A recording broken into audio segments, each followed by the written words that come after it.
But first to breaking news before we get on to the rest of the show.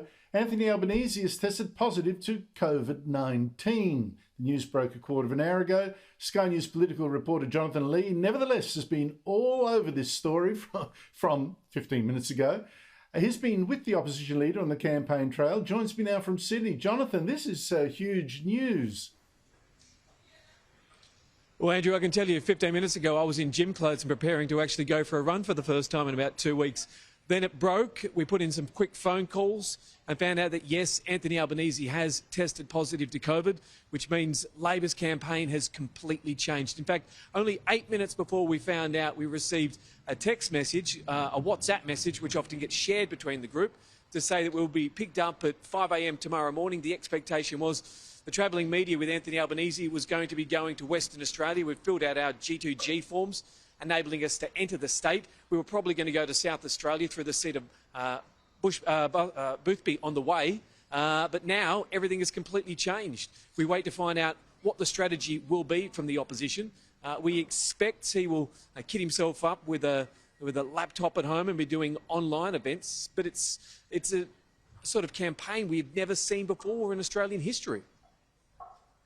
Never in Australian history. I can't recall it. This is amazing. And I think you're right. It's going to try and phone it in, but it is going to affect the campaign. I don't know, maybe get a sympathy vote. But Jonathan, we may only have half the story here, because we know that Albanese was with Prime Minister Scott Morrison up close and personal at the Sky News Leader Forum in Brisbane last night. Here are the two of them shaking hands.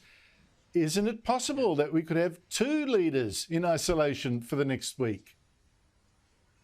Well, it really depends on what strains they've had and what strain Anthony Albanese has. Now, Mr Albanese obviously hadn't previously had COVID. We all went to the music festival with him on Sunday night, the Blues Fest in Byron Bay.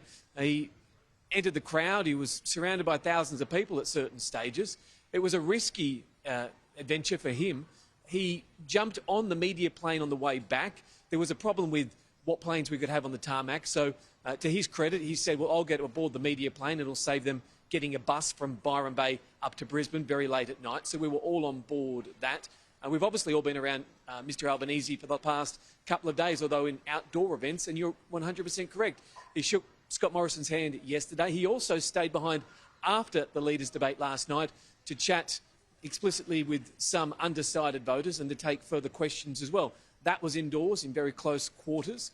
So it depends on, from what I remember being said, it's in the medical press conferences that we heard, was that if you've had the latest strain, it prevents you, for instance, if you've had Omicron, it prevents you getting Delta. But if you've only got Delta, you can still catch Omicron, the next variant. So I'm not sure what strain Mr Albanese's got or what strain Scott Morrison previously had. But if he hasn't had Omicron, he could still be susceptible to catching it.